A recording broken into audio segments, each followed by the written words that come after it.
All right, we're thrilled to begin the morning session with Yara. Okay, thank you.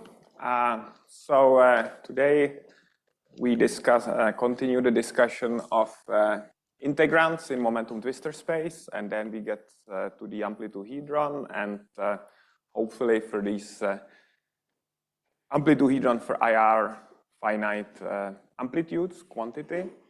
But let's first very quick recap. So we discussed extensively momentum twistor space and integrand in momentum twistor space last time. This was in the context of planar n=4 super Young-Mills theory. We had the input were n momentum twistors, which represent the kinematical data of the scattering process. Say for 6 point, we would start with such a configuration.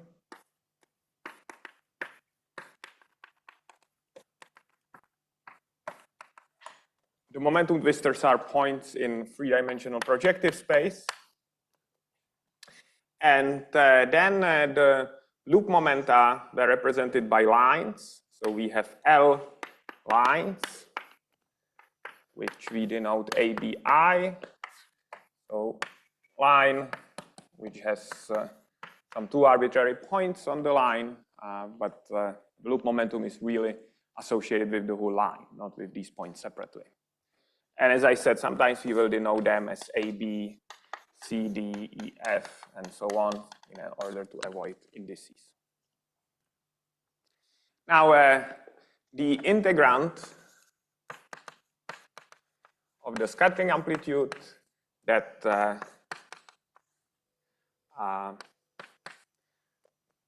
is defined as a rational function that we integrate over the configuration of all these lines and get the actual amplitude. It depends on these momentum twistors and these loop lines.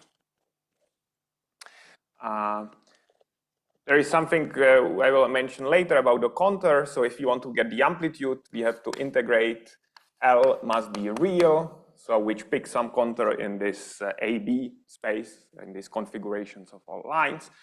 So we integrate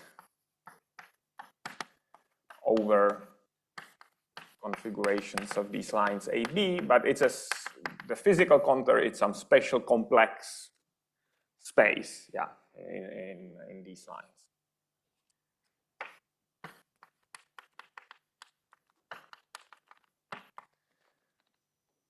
We said also that it might be useful to actually change the contour, take the same integrand, but instead of integrating over real momenta, which would give us, this is R31, which would give us the amplitude, we can also integrate over other contours, and one of them is the contour which corresponds to cuts.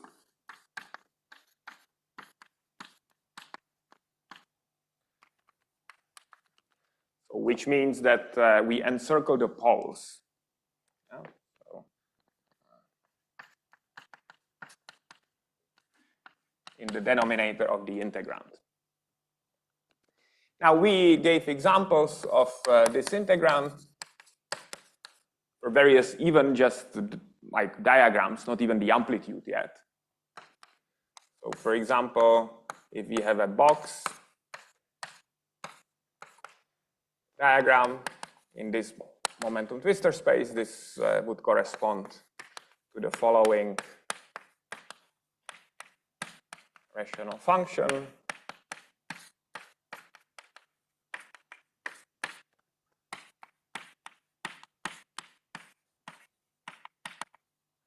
This is a measure, this is a normalization, and these are 4 propagators which correspond to these 4 propagators in the diagram.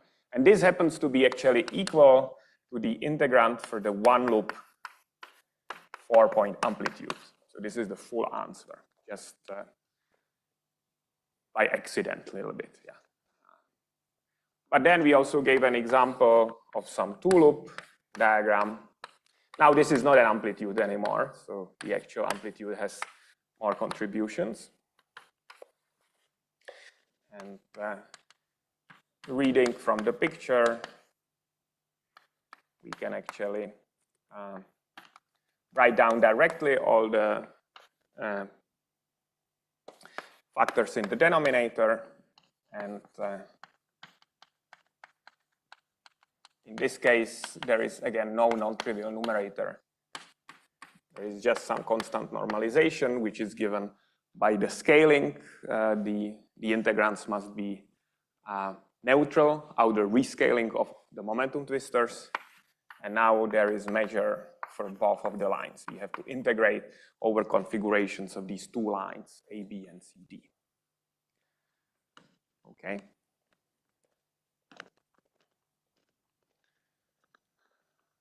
So the general integrand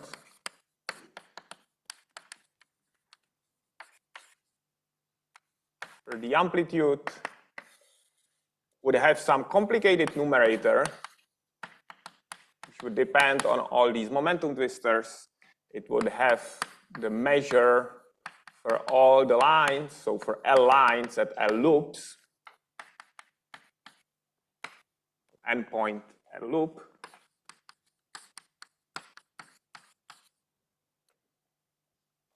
And it will have factors in the denominator. They would correspond to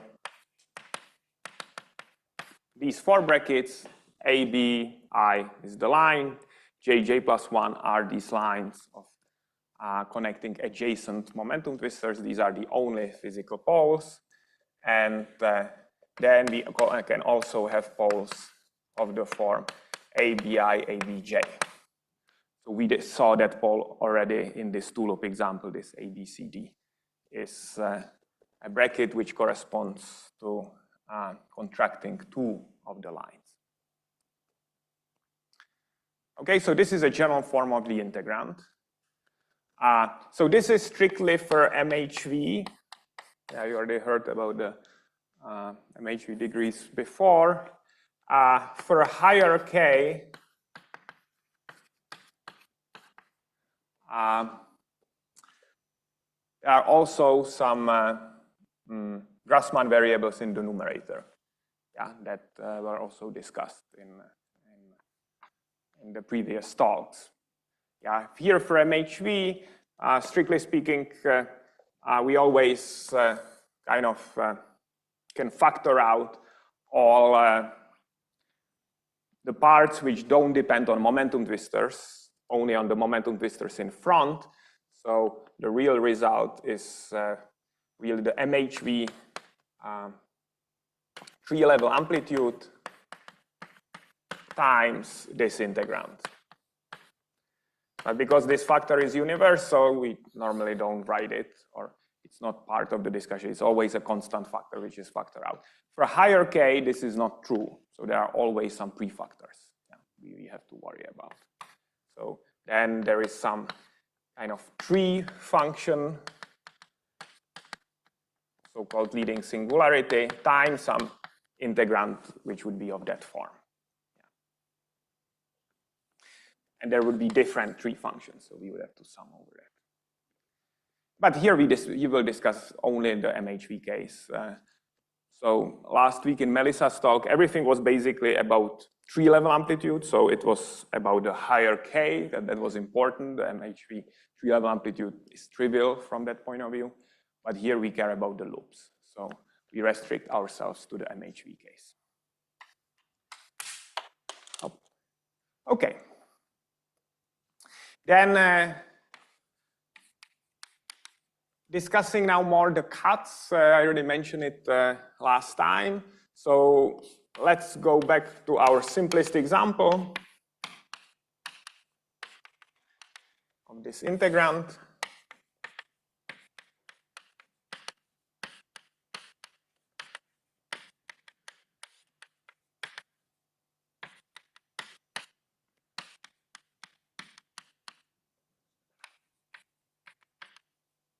So note that AB has 4 degrees of freedom. So it's a line in 3-dimensional space. So if you think about how many parameters do you need to specify the line, it's 4, which is exactly the number of parameters that we have in the off-shell loop momentum. So the degrees of freedom match. And now this AB is unspecified in the first place, but once we start to integrate, and we use this contour when we cut the propagators, we start to specify what this AB is. Yeah? So for example, we can talk about single cut. This means that the line AB intersects one of the lines, 1, 2, 2, 3, 3, 4 on 1, 4, and this sets AB 1, 2 equals to 0. Okay? Then we can continue to double cut. And now there are more of them. Yeah? So last time we mentioned the cut when we cut adjacent propagators, so the lines 1, 2, and 2, 3, and there were 2 solutions to it. So this is end. And there were 2 solutions. Either the line AB passes through point 2, that definitely cuts both of them, yeah, intersects both of them. Or the other option is that the line AB is in the plane given by these points 1, 2, 3. 3 points always define a plane, so the line AB is here. We can also have different double cuts. We can cut AB 1, 2 and AB 3, 4. So this means that we have these 2 lines, and we just line AB intersects both of these lines. And then we can go to triple cut when we cut 3 lines. So let's say we cut 1, 2, 3, and 4. So these 3 lines. Now there are again 2 solutions. Either AB passes through point 2 and intersects 3, 4, or the other way around, passes through 3 and intersects 1, 2. Yeah. Maybe I will use color for that. So this is one solution. This is another solution. So there are again 2 solutions. Okay, and we can have also the maximal cut. So when we cut all propagators, in this case it's 4, so we can cut 4. We cannot cut more than 4 because we have only 4 degrees of freedom. And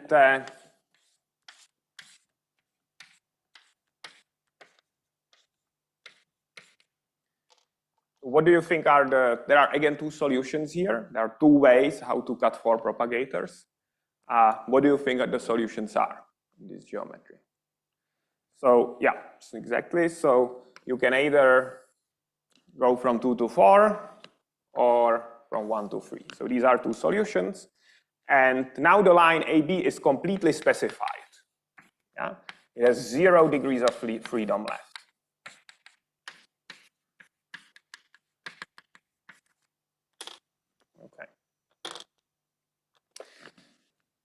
So these are standard cuts. So this is how we would do it. Yeah, we would send that to 0, take a residue of this, and then go farther, farther, farther, and eventually the thing is normalized. The integrand is normalized such that on this cut you get 1. Yeah. Therefore, yeah, we write a specific normalization. Now, we had also different cuts, these collinear cuts, which are also important, which specify more degrees of freedom than the number of propagators. Let me just quickly repeat it. So the collinear cut The baby example of that, just thinking about differential forms, is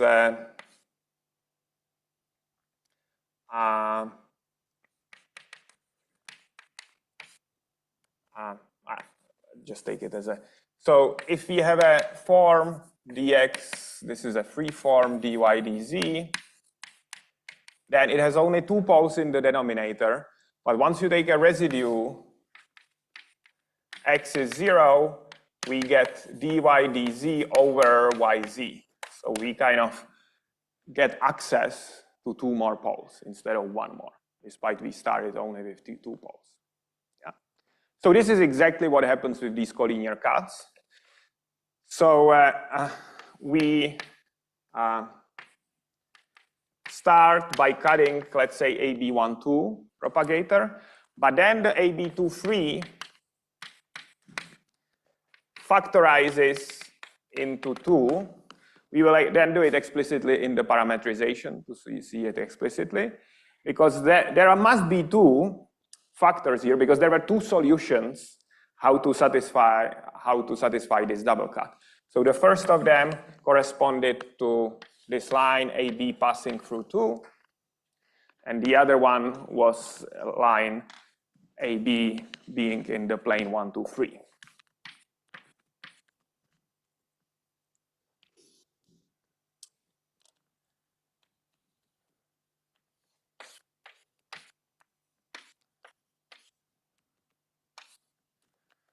Okay, so the collinear cut, or this is an example of a composite cut, is when you set both of the factors to 0.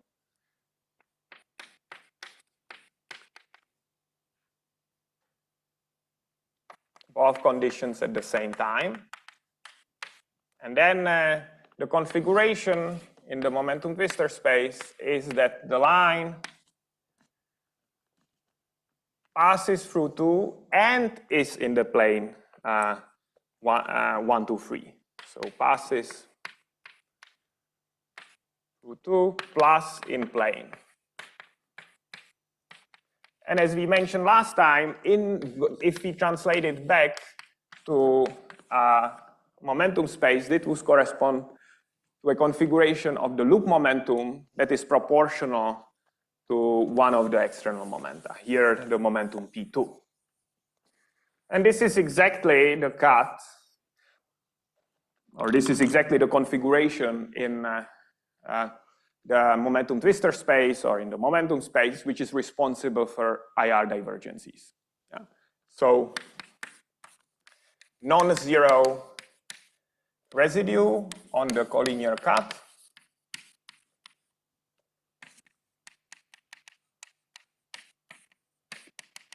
IR divergence. If we integrate it over Minkowski space. Of course, here when we do these cuts, we don't integrate over Minkowski space, we change the contour completely. So therefore we get something finite all the time. Yeah, we never hit any divergence. But this was a diagnosis. The fact that the integrand has a non-zero residue here is a diagnosis that if we integrate it over Minkowski space, we would hit IR divergence.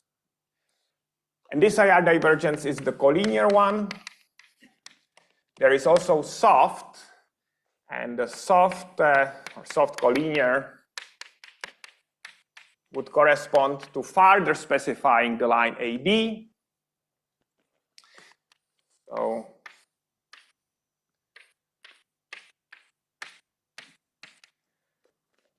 yeah, doing this collinear cut, we already, let's say, localized the line here in this plane going through this corner. And if we further cut AB34,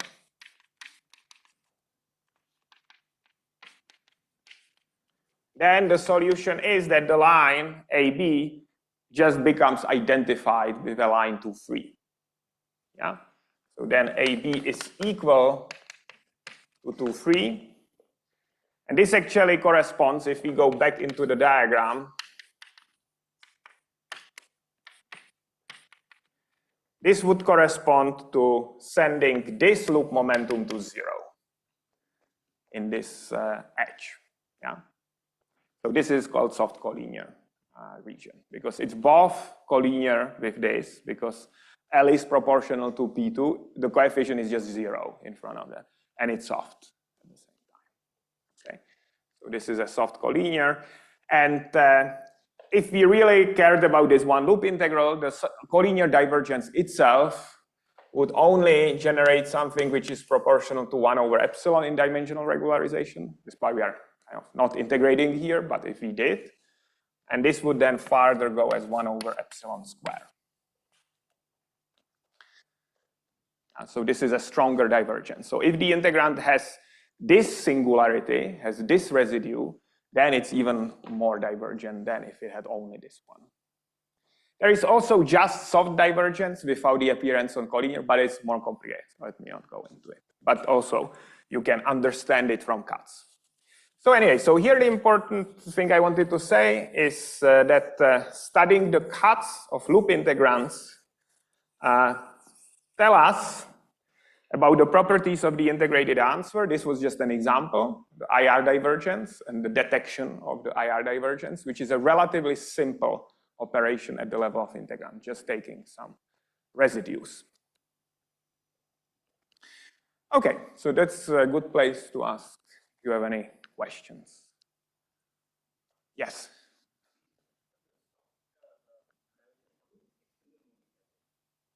No, that's a different one. Yeah, that doesn't cause, yeah, if the external momenta goes to 0, then you get, even the tree-level amplitude blows up. Yeah, here we are talking about the loop, like in the loop momenta when you integrate.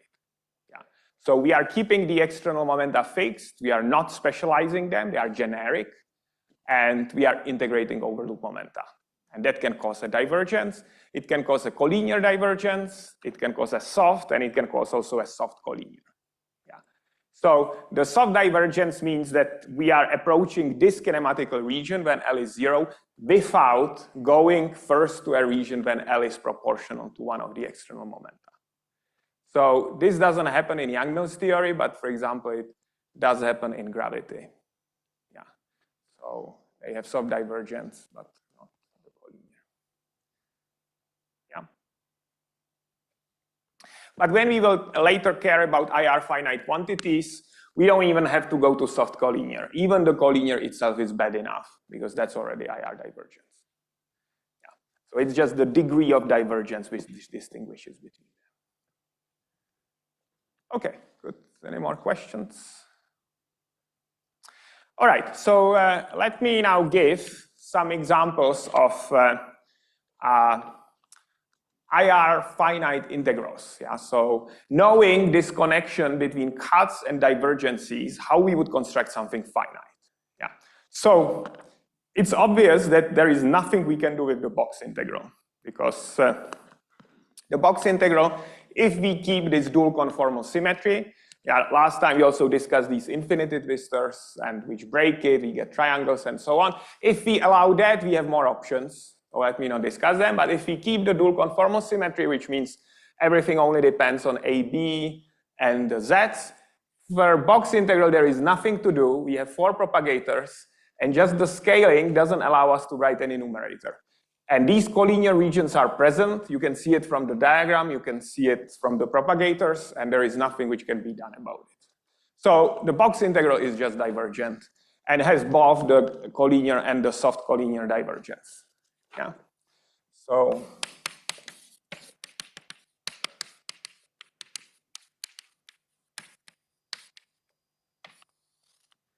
okay, so box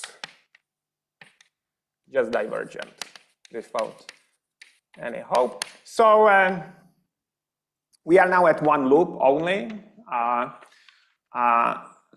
for now. So let's continue. So let's consider pentagon integral. So this will be an integral with 5 propagators.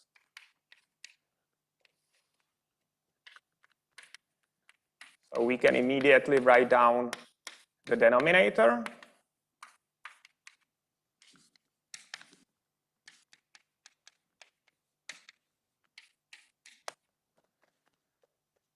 By the way, if I write 1, 5 or 5, 1, doesn't really matter. You will think it's antisymmetric. Yeah, just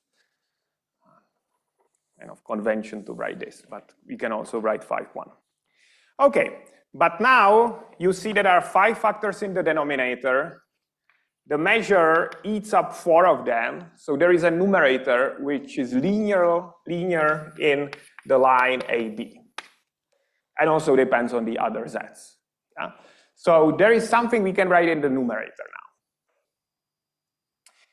If we want to make the diagram finite, it would have to be something which, when we approach this collinear cut, we get 0 residue. Yeah? Basically, the numerator vanishes whenever we localize the line AB in the collinear region. Yeah? So we can try to do it for some of the regions. Eventually, we will see that it's not possible because there are just too many of them. There are 5 of them, and the numerator is not strong enough to take care of all of them. But they can take care of some of them, so that will be useful to see when we then proceed later.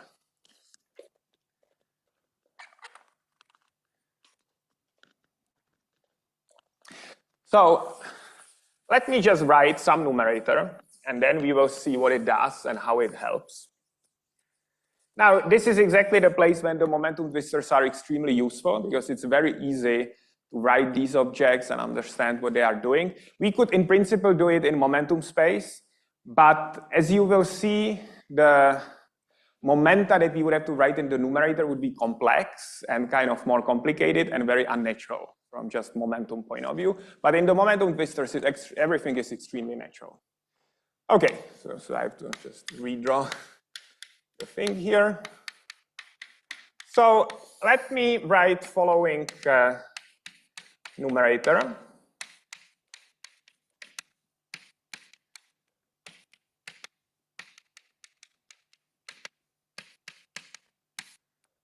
So I write AB to 4 in the numerator.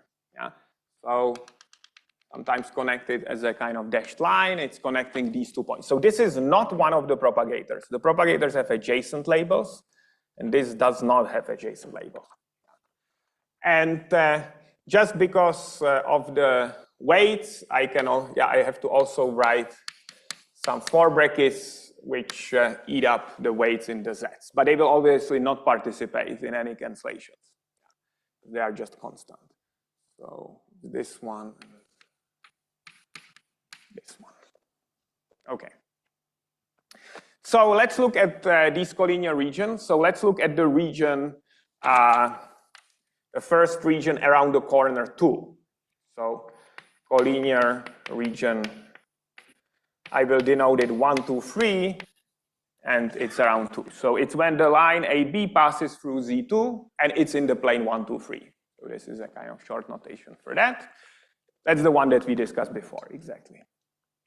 So looking at the denominator, I definitely have these 2 dangerous propagators, which caused us the divergence.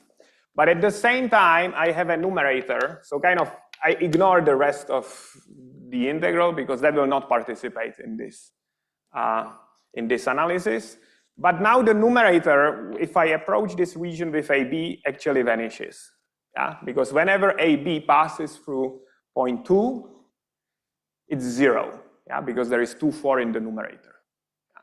If you want to see it explicitly, you can always, because the only thing which matters is a line, we can always pick the points AB anywhere along that line. It's our choice.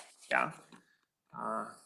So I can always say that this was the point A, and somewhere else was point B. Yeah. So here it's obvious because A is 2, then this is a 4×4 determinant. I'm repeating the same index, so it's 0. Okay. So the numerator vanishes here. So we actually took care of that corner. That is not dangerous corner anymore. And the same thing would be true also with the corner 4. Yeah, because you can kind of see from the symmetry the same thing would happen. Yeah, the only thing which here would participate are propagators 3, 4, 4, 5. But again, the numerator would vanish in this dangerous configuration when the loop line passes through 4 and it's in the plane 3, 4, 5. So these are fine. Actually, the next corner around 3 is also okay, a little bit for different reason, but let's see it.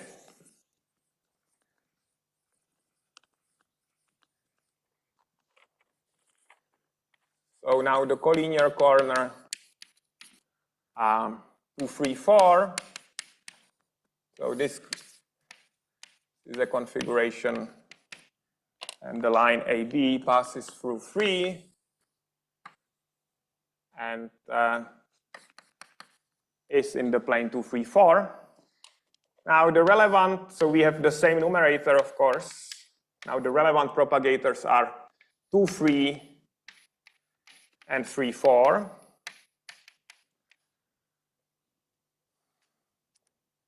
So when we place this point A in this corner, that is not vanishing yet, yeah, because we just replace A by label 3, that is fine. But because we are in this plane, then we can always say that B is on a line 2, 4. What does it mean, being on a line 2, 4? This means that B is a linear combination of 2 and 4. Yeah, so we can write it as 2 plus alpha 4. These labels are just the z's, yeah, I'm kind of omitting z's. Yeah. This is z3, this is z4, and so on. Just for simplicity, because we also don't put z's here just to not overload the notation of these 4 brackets. Okay, but now we can see that it vanishes as well, because if we take AB to 4, and replace AB by this parametrization, we get 3, 2, 2, 4, plus alpha 3, 4, 2, 4, but that is just 0. Both of them are 0. Yeah? So the numerator again vanishes here. So all these 3 corners, then potentially dangerous for IR divergence, is taken care of. However, the last 2 ones are not. So if you do this analysis for one of the last 2, the numerator actually does not vanish there. And therefore, the integral is still IR divergent, despite we really tried hard. If you look at the collinear corner 4, 5, 1, so you can parameterize using the same logic here. A is 5, and B is 1 plus alpha 4.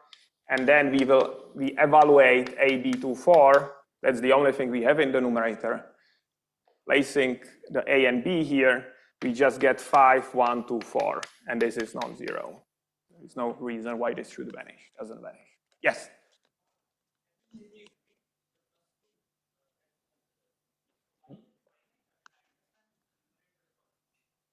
Yeah, I'm just saying that the divergence from that corner is not there. Yeah. Right. No, because in order to get an IR divergence, the residue must be non-zero. So you need enough propagators. Yeah, you need enough factors. Yeah. So yeah, basically this is one factor. This factorizes into 2. So this is the second and third. And we need all 3, yeah, but there is 1 in the numerator, yeah. While unfortunately for the last corner, the numerator is non-zero, so we just directly hit the singularity. Yeah, the residue is non-zero. Okay, so the pentagon, actually there is no numerator for the pentagon, which makes it finite. Well, in this logic, there is a numerator, just for kind of specialists, there is a numerator which makes the whole integral to be 0. This is something called parity of numerator. We will still get the potential divergences from the corners, but the numerator will be parity odd. So after you actually integrate over the real Minkowski, you get 0, because there will be kind of pairwise compensation from the loop momentum space. But let's not discuss that. That's not important for our discussion. We cannot write any IR finite pentagon integral. So 5 point. Yeah. Well, so how do we proceed? So there are two things that we can do. One thing is to not consider a 5-point pentagon, but 7-point, by exactly removing these two collinear corners that we cannot compensate by the numerator.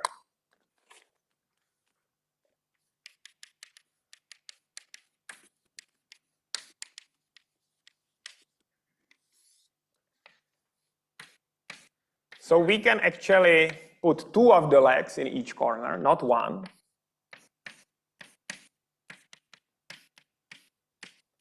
This would be a 7-point integral now. And now we have only 3 dangerous corners. This is not dangerous because there are 2 massless legs, not a single massless leg. And the IR divergence always comes from a single massless leg. So now, using the same numerator, we actually take care of all these 3 corners, and the integral would be finite. Yeah? So now the normalization is slightly more involved, but not that important for this discussion. So this will be this integral. We would use the same numerator AB24, and then B6. 1, 2, 3, 7, 3, 4, 5. There is some now combination of these 4 brackets which make the integral unit leading singularity. So now the pentagon integrals have more options how to access the leading singularity, which means localizing the AB completely, cutting 4 of the propagators. But the normalization is such that whatever of these maximal cuts you do, you always get 1. Yeah. Yes? It's not important. Well, okay. It's a convenience. It's necessary for the amplitude. The amplitude will have this property. But if you just talk about the integral, it's not necessary. However, if you now integrate this, and now we really can integrate it without any worry, because now it's IR finite. So if you integrate this integral over just Minkowski space, then if the integral has unit leading singularity, you get just pure transcendental function without any prefactors. In case it didn't, you have some rational prefactors. Yeah. So I wanted to write, this integral is actually extremely nice.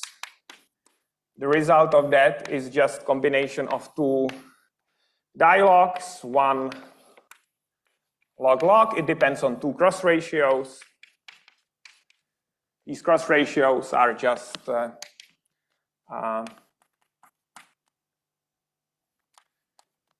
some combination of these 4 brackets, which are invariant under scaling.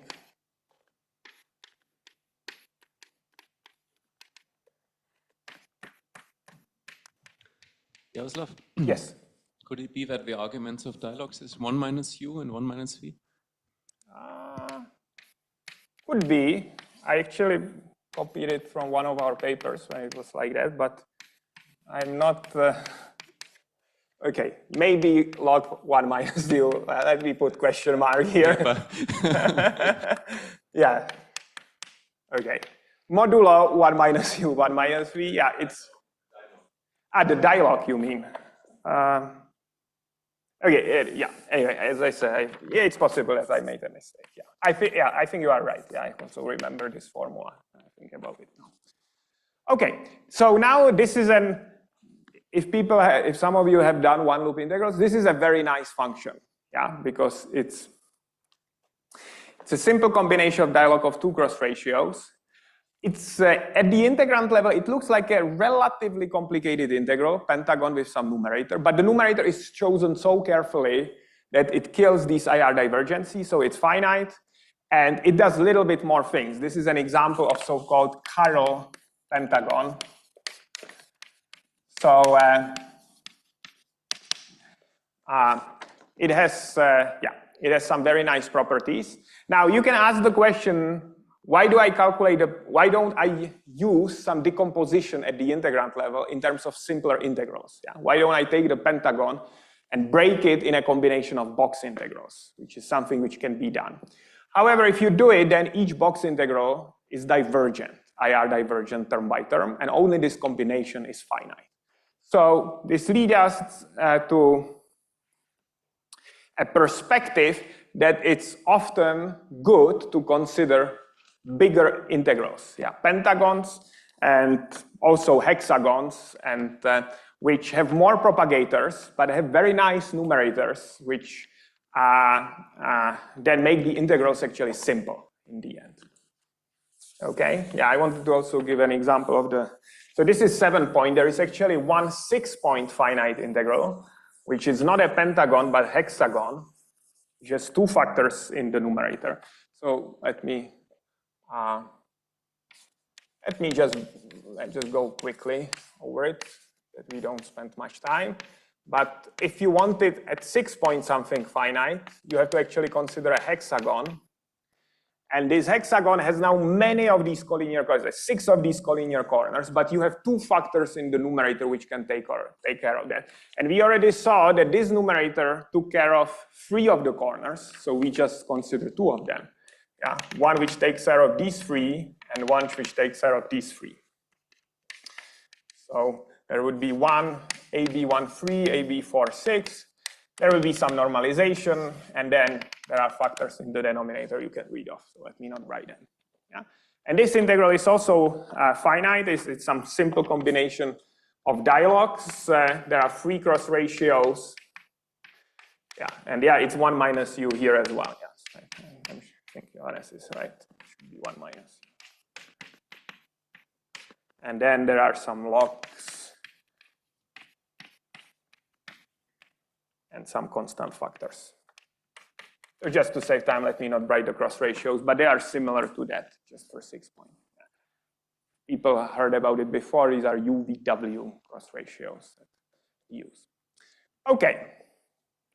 Now, why I said before that it's more transparent to write it in momentum twistors than in momentum space. The reason for that is that while the denominators you can write easily in the momentum space as L square, L plus P1, P2 square, blah, blah, blah, this is easy. This numerator, which made the integral finite and nice and unit and so on, is actually quite complicated in momentum space.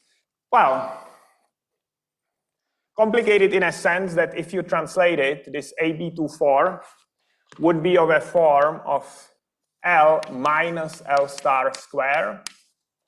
Oh, sorry, L is now loop momentum. I think I used K last time. Okay, sorry. Using L now, where L star is a complex momentum. So it cannot be actually written in terms of external momenta. You have to use either the spinor helicity variables, some combinations. But this momentum is complex. And if I go a little bit in more details, this momentum is a solution to one of these maximal cuts. This when you localize AB, so that solution is the 2,4. You can actually see it. If AB is 2,4, it cuts these 4 propagators. And this is very easy to see in the momentum twistor space, but if I just write these equations in momentum space, these are 4 quadratic equations, their solution is just some complex solution. The momentum, and it would be exactly that momentum which would enter the numerator of this integral. Okay, so we already here encountered finite integrals, but just integrals. So these are not amplitudes, because amplitudes are of course divergent. But this is how in the momentum twistor space, some examples of finite integrals would look like, and the logic why they are finite. Any questions before we go farther? Okay, so after this pretty long introduction, so let me now kind of more quickly go through the Amplituhedron part.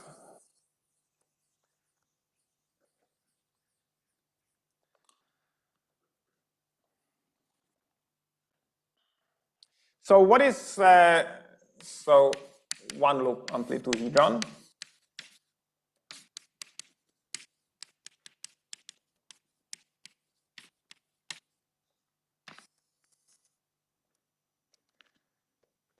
So what is the general idea? So we already saw that in the momentum twistor space, our space is a configuration of all lines AB.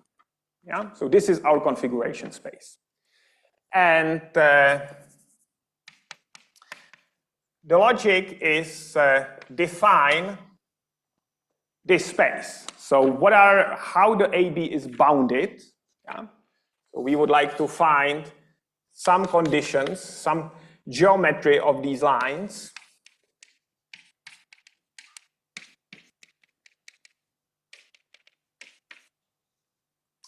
such that boundaries of this space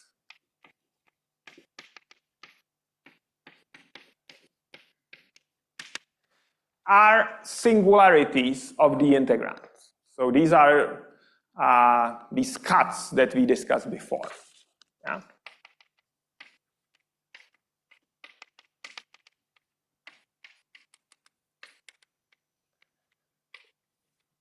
And associated with this space, we will have a canonical differential form. So on the space of these AB lines.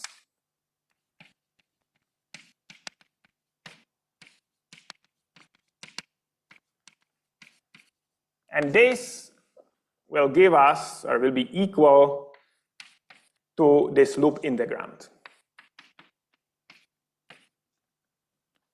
Okay? So we have a space of lines. We constrain the space. The lines cannot be anywhere. There will be constraints. They will be bounded. So we get some space. We get a geometry. This will be the Amplituhedron. And then we will define a differential form on this geometry, and that will give us the integrand itself. Okay? So let's see it in the simple example that we already discussed many times here, which is this 4-point amplitude. The integrand was given just by this box.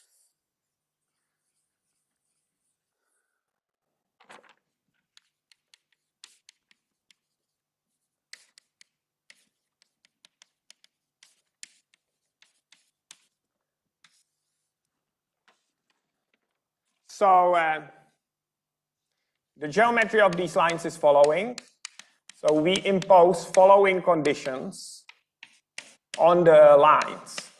So the following brackets must be positive.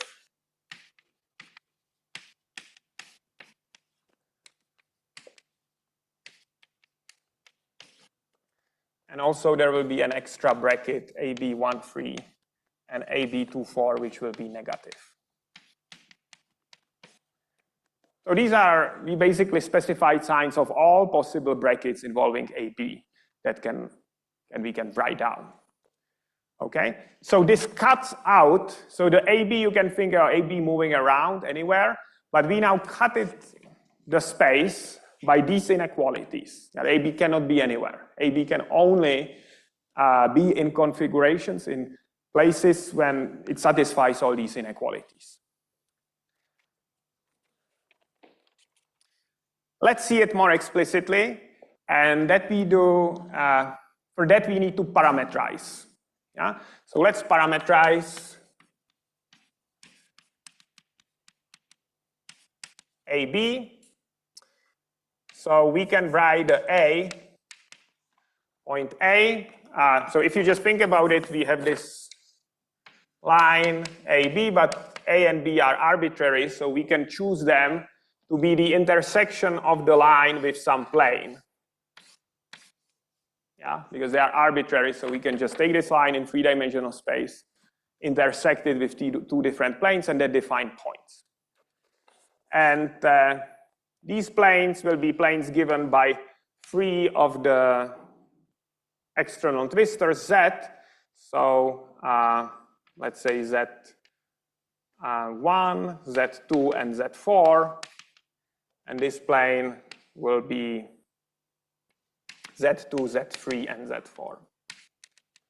Okay, so what it means that I can write A as Z1 plus X, this is a parameter, Z2 plus Y, Z4, and B as Z3. I will put some plus and minus signs, but it will be obvious just in a second. Minus W, Z2 plus Z, Z4. Okay, so this is a generic parametrization. You see that it's parameterized, the AB line is parameterized by 4 parameters, which is exactly what we said is our number of degrees of freedom. So I just show some particular parametrization of this line AB. Okay, so this is a special parametrization. So what it does is that it turns these inequalities into the inequalities for X, Y, Z, and W. Yeah. So the line AB is now parametrized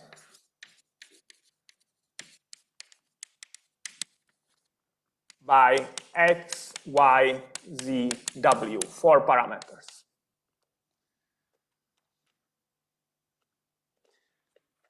And plugging back into these inequalities, we will find, so let me skip that, but if you plug there, you just get inequalities on X, Y, Z, W. Yeah. So here we also impose that, so that thing I didn't say, that this bracket 1, 2, 3, 4, which is an only bracket which we can write in terms of just these external twistors, is positive.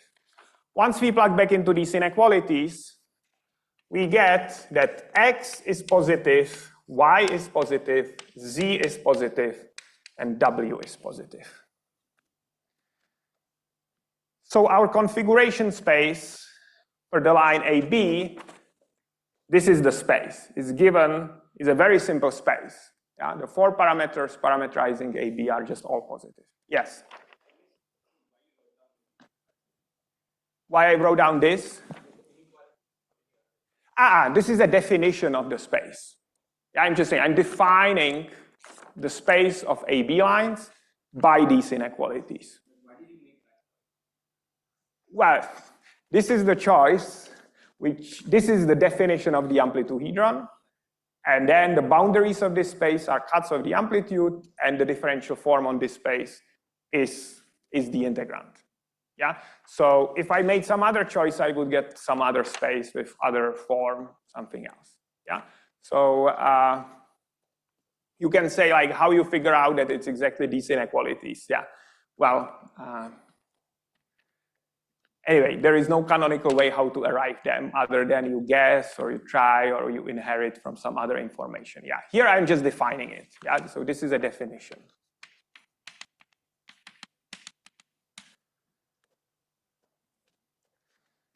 And okay, so from these inequalities, we get to this parametrization. Okay, now the canonical form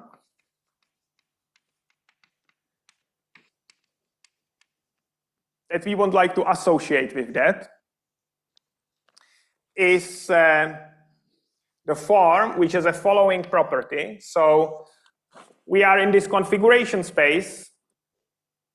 Whenever we approach a boundary, so whenever some parameter A goes to 0,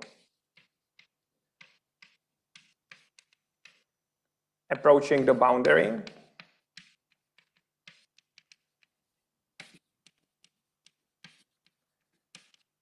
the form should generate a factor dA over A times a form, some remaining form on a lower dimensional space.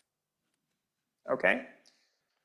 So this is what is called form with logarithmic singularities on the boundaries.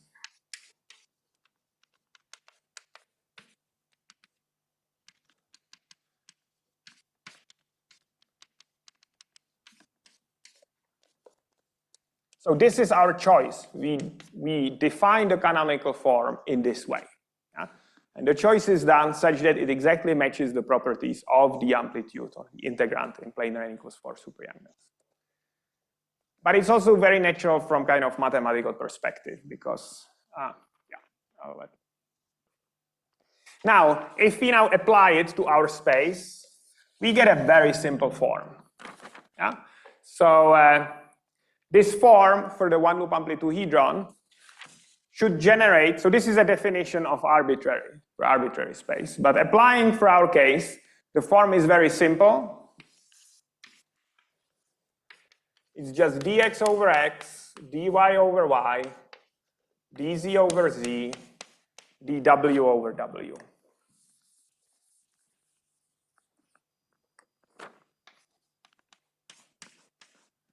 It exactly satisfies the definition. Whenever we hit the boundary of the space, we generate a logarithmic singularity. Well, here the only boundaries are 0 and infinity, yeah, in each parameter. It's very simple. So this form directly satisfies these properties. Yeah. If the space was more complicated, which eventually will be for higher points and higher loops, then it's not that simple. Yeah. It would have the same definition, but the actual form would be more complicated. For this space, it's actually very simple. It's just this form. Okay? And now I can take this form and I can change the parameter. I can unparameterize the line AB. So instead of x, y, z, w, I can go back just to A and B, AB line. Yeah? So for that, I have to solve for x, y, z, w in terms of the brackets involving AB. So if I do it, I just get the box integral.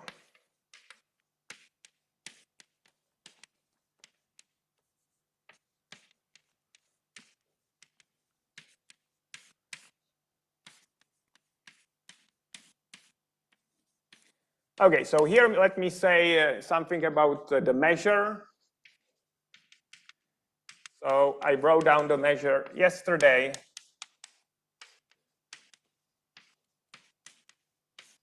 So how we would go from this over here to there. So let's just do the opposite. Okay, maybe let's just do the opposite.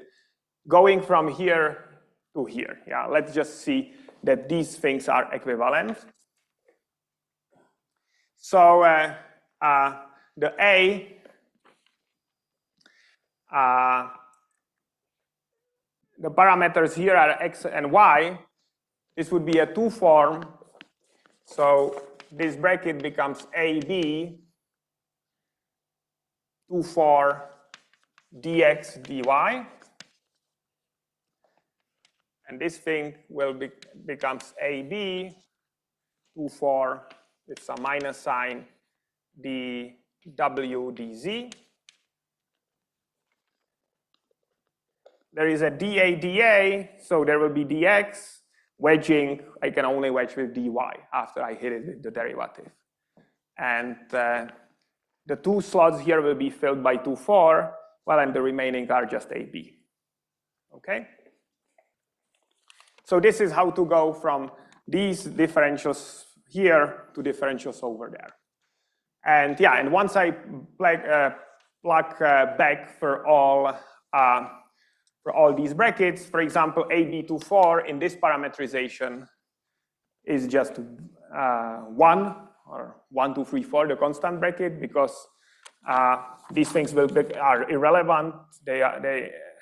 These parameters are multiplied by Z2, Z4, but 2 and 4 is already here. So they will give 0 once I contract it. So this is just 1, 2, 3, 4. This is 1, 2, 3, 4.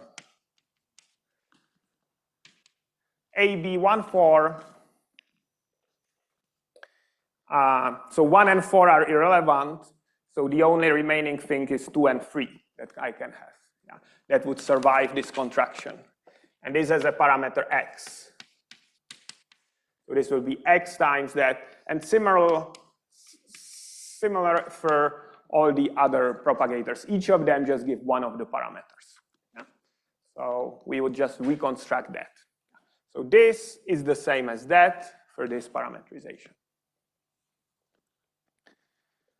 Okay, so this is what is the 4-point one-loop amplituhedron. The configuration of the line AB together with 4 external momentum twisters, satisfying these conditions. So that's the space, that's the geometry. The boundary of the boundaries of the space. This is when the x, y, z, or w are either 0 or infinity in this parametrization. So the boundaries x, y, z, and w are 0 correspond to cutting one of these propagators. One of the propagators is 0. And the canonical form, which I defined here in general terms, for this space is just this form, which under the change, if we change back from fixed parametrization, unfix the parametrization, just gives us the box integral. Okay? So the box integral, the one-loop 4-point amplitude, can be obtained as a differential form on this space. So this was very simple. Yeah, it was a very simple example.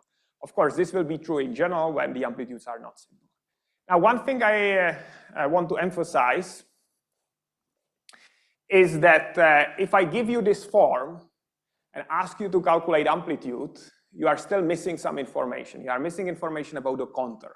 Yeah, what you should integrate over. The amplituhedron is defined like this, but you cannot really integrate in this domain, because if you integrate from 0 to infinity dx over x, you just get infinity. Yeah.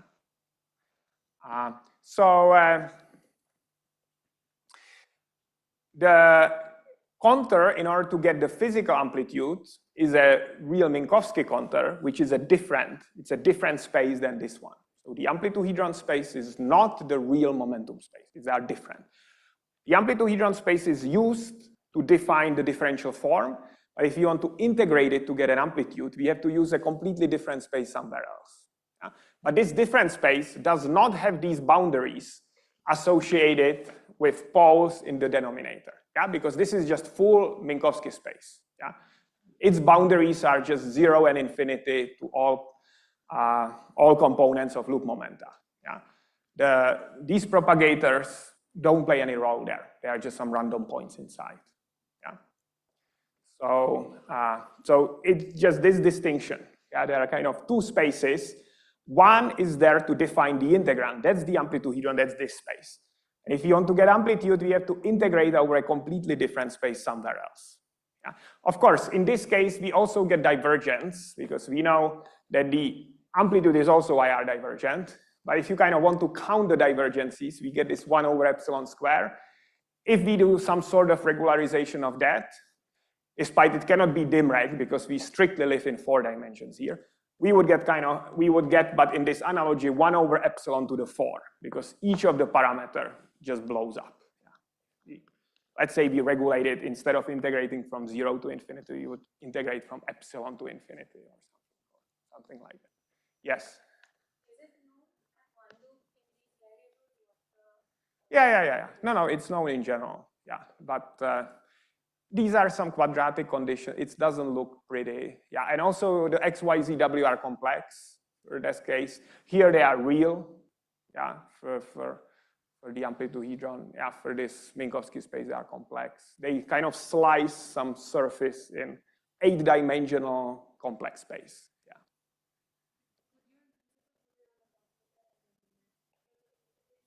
Yeah, but the integral is still divergent. It's a one loop, so you have to regulate it somehow. You can do it, but yeah. Okay, questions? Yes. Yeah. So yeah, at two-loop, yeah, I just right. So at two-loop, we define the space. The integrand will be a differential form on this space. If you want to write it as a sum of diagrams, it will be more diagrams. Yeah. So there is, but every diagram is not a geometry a priori. Yeah. It's somehow just a piece of the answer. Yeah. So let's do it now. So we will have not much time left. So maybe just to save maybe 15 minutes, let me just say that what we defined here for 4-point has a generalization at n-point. So it's a nice story, but let's not do it in details. So one loop n-point. We will then restrict ourselves just to the 4-point, just to make it simpler and going to higher loops. But an endpoint, we would still have one line AB, but there will be more of these external momentum twisters.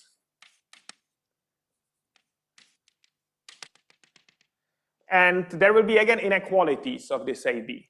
And the inequalities always are of the form AB I plus 1 is positive, because these are the boundaries of the space. So when they are 0, we hit the boundary.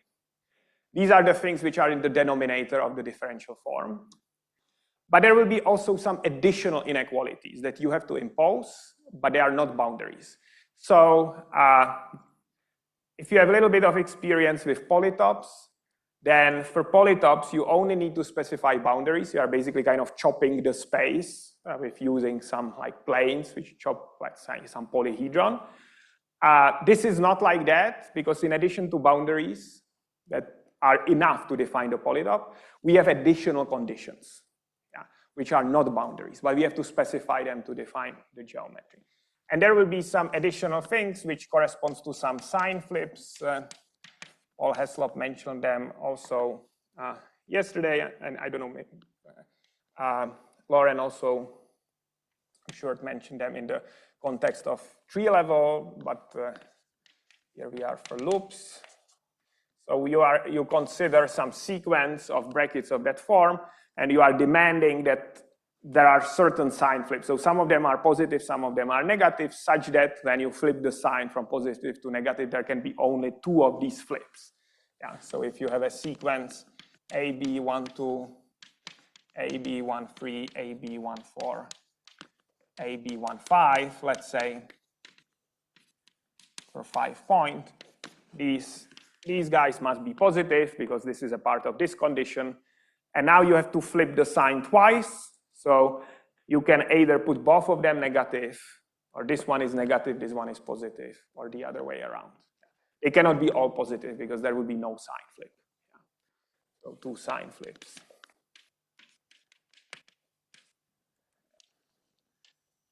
So it's not a one set of inequalities, but it's kind of a collection of inequalities. Yeah. Anyway, so there is some definition in terms of these inequalities. They define the AB space, the one-loop Amplituhedron space, and there will be a canonical differential form on this AB, which will have all these factors in the denominator, because they correspond to boundaries, and then it will have some numerator. Now you can decide, so this will be the form, and now there are different ways how to calculate it. You can break it into pieces. You can try to fix the numerator directly. Yeah, that's then the technique. This is the definition of the form. If you want to turn it into a sum of diagrams, then you basically kind of turn it apart into smaller pieces. And yeah, for 4-point, there is only one, as we saw, but yeah. Okay. So any questions about the general story here? So the dynamical degrees of freedom is the line AB, 4 parameters. It's a 4-dimensional space. This is the definition of the space. I kind of didn't go into details what it is, but there are certain inequalities. And the canonical form on this space gives the loop integrand. And again, if you want to integrate over it, the Minkowski space is not this space, it's another space. But Minkowski space is not useful to defining the integrand because its boundaries are not where the singularities of the canonical form are. Okay? So let me now say what is the generalization to all loops. Yeah? But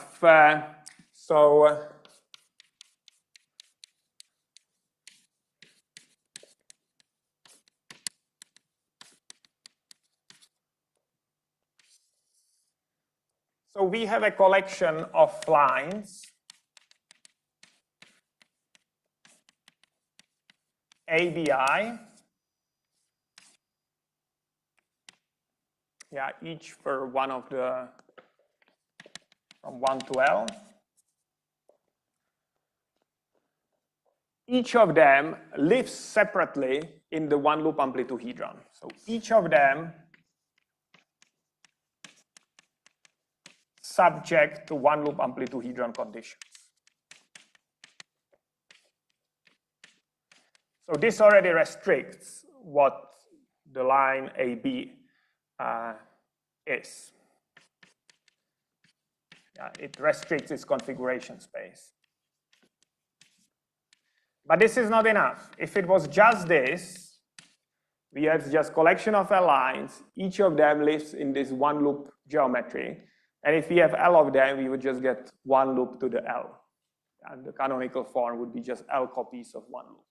Yeah. So it would be kind of too trivial and not useful. So in addition, we have to impose conditions which connect these lines together. And they are very simple conditions. So we impose that the bracket ABI, ABJ, so two pairs, two of the lines entering this for bracket, is positive for any IJ.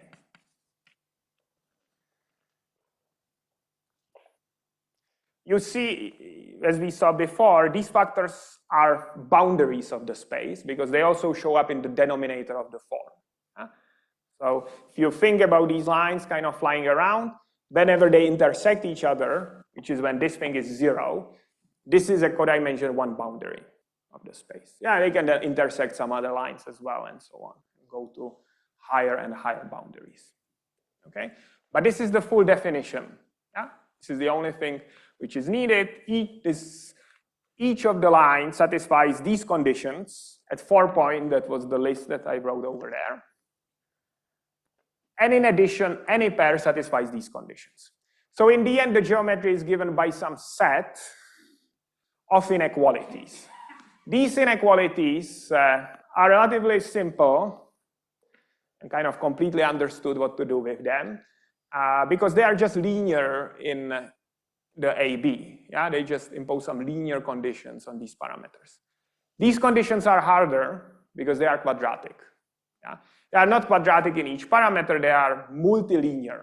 Yeah? Because when you calculate this 4x4 determinant, you get products of parameters from different loops. Yeah?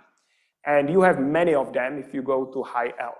Yeah? So they grow like L choose 2. They go like L square. And the task is to find what is this space. Yeah? What is cut by these inequalities. So we have the definition what the space is, but in order to turn it into the differential form, so we define the differential form in the same way as we did over there, the uniform, the same definition. But in order to calculate the form, you have to then do something smart. Or the standard way is do the triangulation. You kind of cut the space into smaller pieces, and for each of them, the form is simple. But exactly the operation of cutting the space, doing this triangulation, is the complicated step. The other thing that you can do is just write down the form with all factors in the denominator and try to fix the numerator of the form. And yeah, that's a little bit of art. Yeah. So there is a canonical form. Basically, what we write in the beginning, how does the loop integrand look like? It is the product of all the propagators which can possibly show up, which corresponds to boundaries of this space. And it has some numerator.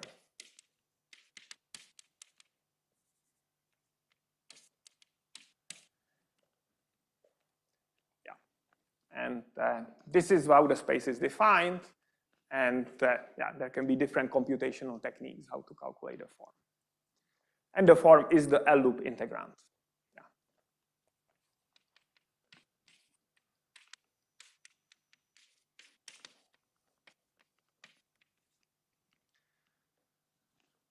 Okay, any questions about, we will not do, we gave one example of this one loop, how we would write down the form. Even the two loop 4-point example is a little bit involved. It can be done in 20 minutes or so, but even that already involves triangulations. The reason why it involves triangulations is that in order to write a form, you need to say what are just the boundaries of, maybe I can say that just to make it clear what's the issue.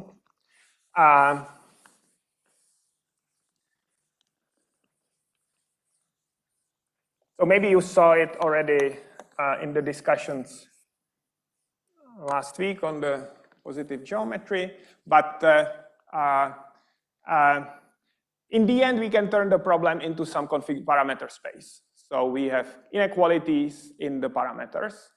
And in this one loop case, we just had 4 inequalities for 4 parameters. So we could directly write this D-log form. Yeah, each parameter was completely specified. But even in this simplest 2-loop example, we will have 8 parameters now. We will have 2 copies of these one-loop inequalities. So this will be for the first loop. This will be for the second loop. So this is trivial so far. But then we will have this quadratic inequality from saying that AB1, AB2 bracket is positive. And this would be an inequality which is of this form.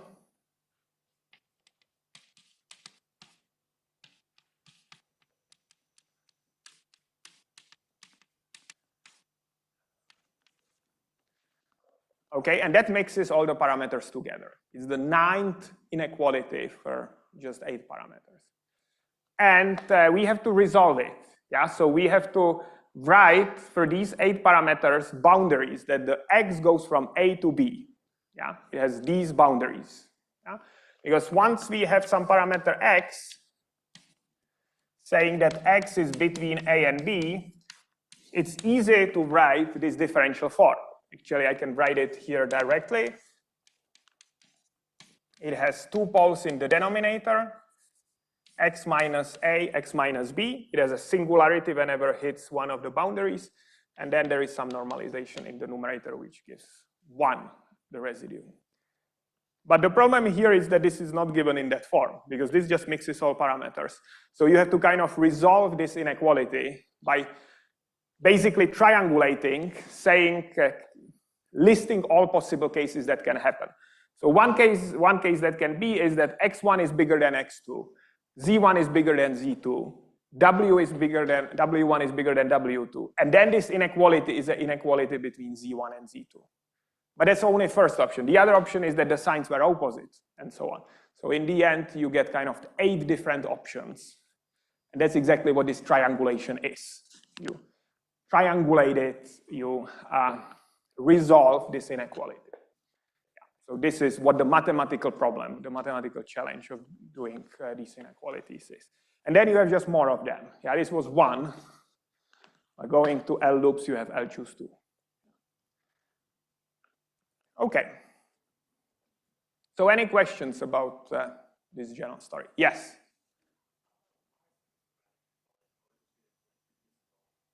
Are there what? Are there? Sorry. Mistake.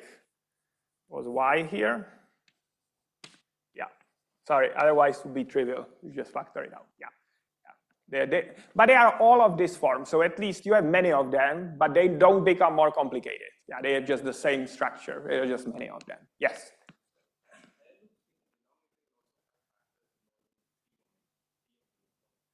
Well, that's in the momentum space. If you do it in this momentum twistor space, all factors are only of this form.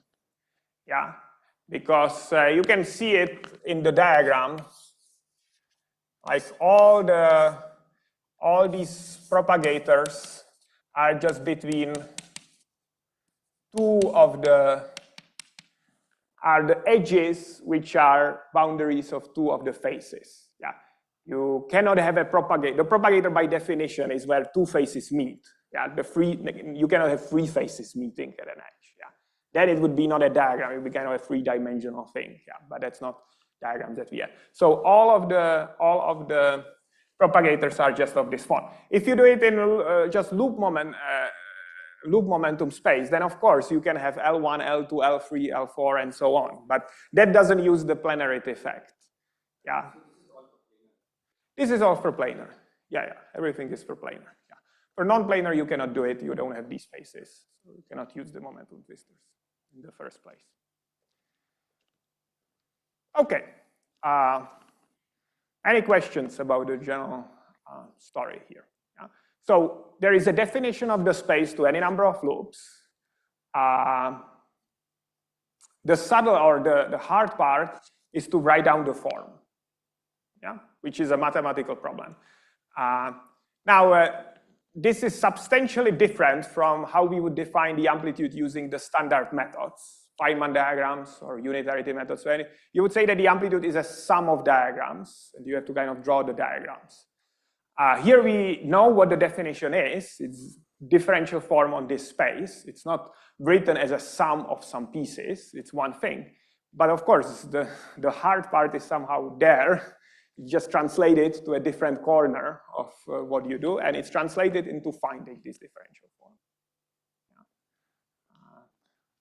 While in the kind of the traditional approach, the problem is more kind of enumerating all the things. You can write kind of each of the diagram, you have the rules, how you write it, but you have to kind of draw all of them to L loops. So there is always a conservation of difficulty. Yeah, the amplitude is actually complicated at arbitrary loop order.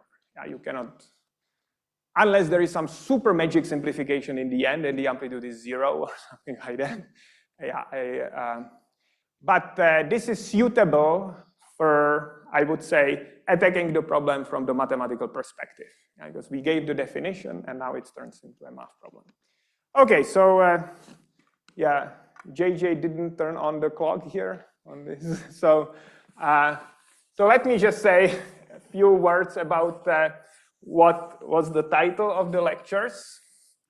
So this was about the Amplituhedron. This is for the amplitude, for the loop integrand. As we discussed, once you integrate it, it's divergent, it's IR divergent. The momentum twister space and this geometric definition is not suitable for doing any regularization. It strictly lives in 4 dimensions. Once you start to kind of muddle the waters, you break the symmetries, you break the connection to geometry. There might be some ways how to regulate things. One thing which Paul Heslov was saying yesterday, you can go from amplitude to correlators. Then it is IR finite. So that's definitely one of the directions. But I wanted to say that there is another thing that we can calculate, which is IR finite from the beginning. And that uses the fact that despite, let me just do it quickly because we have a coffee break in a few minutes. The amplitude at L loops is actually very severely IR divergent. It's divergent like 1/epsilon to 2L if we do it in dimensional regularization. It's the maximal divergence you can get at L loops. Yeah? However, the divergence takes a very special form. We know that the divergence basically exponentiates. So something which was also mentioned in N equals 4 superyoung is actually even farther than just exponentiating of IR divergences, kind of the whole amplitude in a sense exponentiates up to some finite piece. So the amplitude can be written in some sense as exponent of one loop amplitude with some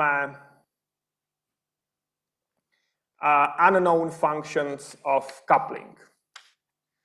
Okay, let me say it here very schematically. There is a formula explicitly for that. But the important thing for what I want to get from it is that instead of the amplitude, if you consider the logarithm of the amplitude, this thing actually is very mildly divergent as only 1/epsilon squared. Yeah. So what I mean by logarithm the amplitude, so the amplitude can be expanded in coupling. Let me do g square 1 loop plus g to the 4 2 loop plus anyway some power. Yeah, you can just expand the amplitude in coupling in the perturbative expansion. Then you can take the logarithm of the amplitude and just collect, just do also perturbative expansion of that. So it's just the expansion of the logarithm in G. So at the leading order, you just get 1 loop. At the subleading order, you get combination of 2 loop and 1 loop square.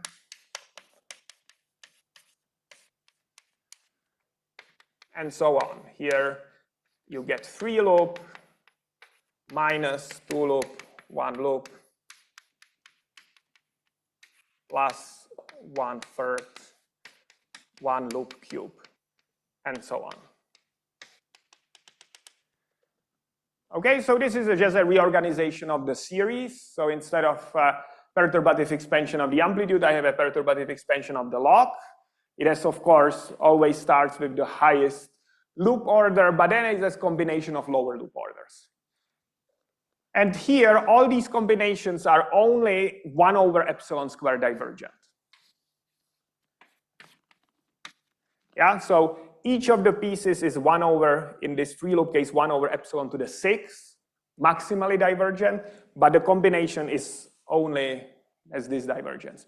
Why is that? Well, the free loop, most of the divergence just comes from iteration of lower loop divergences. And the real new divergence only sits at this order, so close to being finite, actually. That's the real new divergence at any order in the perturbation theory. And in addition, the coefficient of that divergence is something that Johannes mentioned last week as well. It's this gamma cusp function. So this is the thing which is sitting as the coefficient of the leading divergence for the logarithm of the amplitude. This is a function of coupling. So if we expand it, then we just kind of hit one of the terms proportional to a given power of g. Okay, so now quickly to the integrand. There is an amplituhedron story for the logarithm of the amplitude as well. Yeah, so there is the one for the amplitude, and there is a refinement when we calculate the integrand of the logarithm of the amplitude, not the amplitude itself. Yeah? This is a story about so-called negative geometries. It's actually not hard to see how it all works. Yeah, there is. Now, the logarithm is almost finite. Yeah, so actually, if you take the integrand for the logarithm and do all integrations except one, the answer is finite. It's only the last loop integration which spoils that, and it produces the IR divergence. So you can define an object, which is a logarithm of the amplitude, then you integrate all of the loops except the last one. You keep the last one as fixed, frozen, unintegrated. You keep it in the story, and this object is IR finite. Okay? And yeah, so that would be the last thing.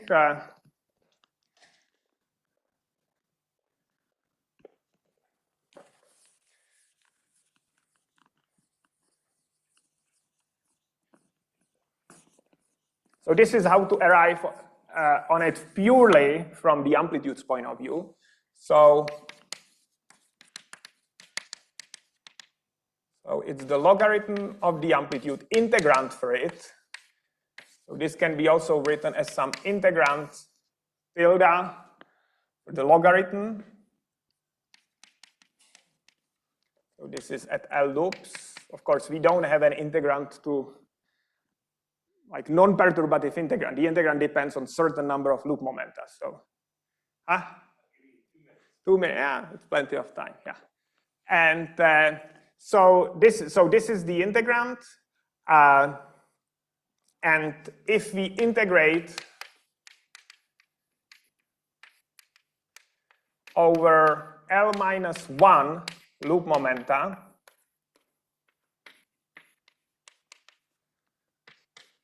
So last loop, let's call it AB, is frozen.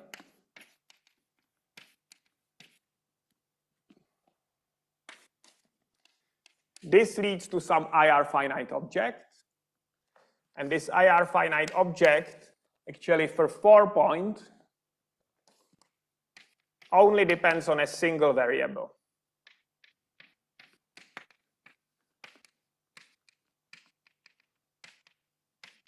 This is some cross ratio. Now, the whole thing depends on this AB that we didn't integrate over, and also on 4 momentum twisters.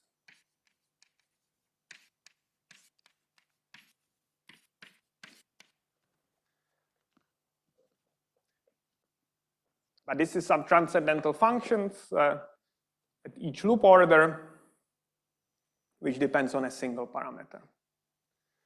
And anyway, this the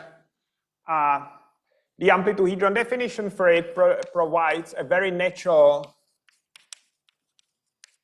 so-called negative geometry expansion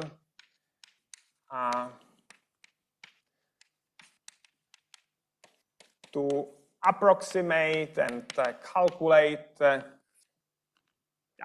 there is certain nice story how to organize the terms in the expansion for this object and resum some of them to all loops and playing with the functions of coupling. This is a very nice object because it depends only on a single parameter.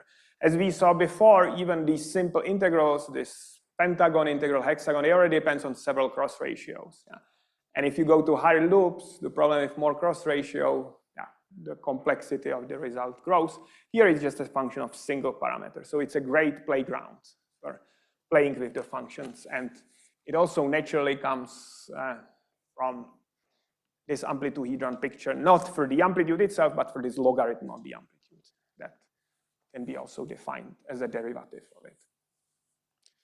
Okay, that's it. Thank you very much.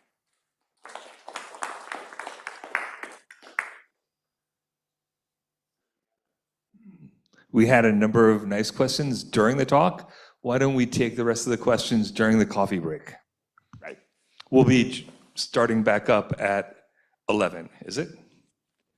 11, yeah. 11. Mm-hmm.